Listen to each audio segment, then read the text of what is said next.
In his seminal book, The Fourth Political Theory, contemporary philosopher Aleksandr Dugin outlines a series of troubling currents flowing from the dominant political theory of the globalized age of postmodernity, which he broadly refers to as liberalism. Although it is a complicated set of concepts, the main idea is that when individual freedom is exalted above all else, as is the ultimate destination of the liberal vessel, the result will be a fracturing of humanity, as it has been traditionally viewed in its existential and ontological context. When individual desire is vaunted in this way, any restriction upon freedom becomes morally unacceptable, including restrictions upon our very being, that is, being with a capital B. When this happens within a psyche, the will becomes an entity sui generis, divorced from the self, and therein we find the schism of the ego. Like a body rejecting its own organs, the will becomes master and the body itself becomes a source of restrictive oppression. As humanity is thus liberated from itself, the body becomes subject to the whims of the will. And as science advances, the deified will is enabled in its desire to overcome the oppression of its bodily shell.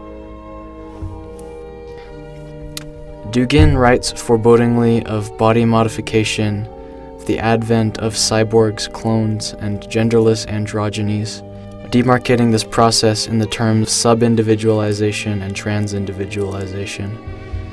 An early shadow of this phenomenon can be seen in the transgender movement.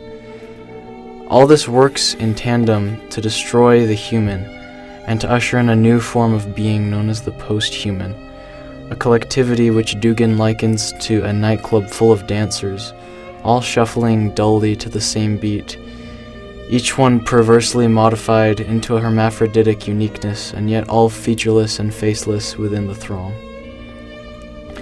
When I first viewed Blade Runner 2049, I was confused as to why the film made me so deeply uncomfortable. Only after the credits did I realize that in some areas, the movie is a spot-on representation of many points in Dugin's analysis. Shortly after we are introduced to Kay, the movie's protagonist, one of the mass-produced bioengineered humans known in the film universe as replicants, he is required to take a so-called baseline test to ensure that his emotions are being kept in check. During the test, Kay is made to stare at a wall where a disembodied interrogator walks him through dialogue like this. Kay's baseline, and blood-black nothingness began to spin. A system of cells interlinked within cells interlinked within one system.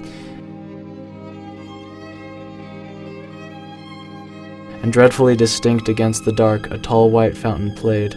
Interrogator, what's it like to hold the hand of someone you love? Interlinked. Did they teach you how to feel finger to finger? Interlinked. Do you long for having your heart interlinked? Interlinked. Do you dream about being interlinked? What's it like to hold your child in your arms? Interlinked. Do you feel there's a part of you missing? Interlinked. Within cells, interlinked.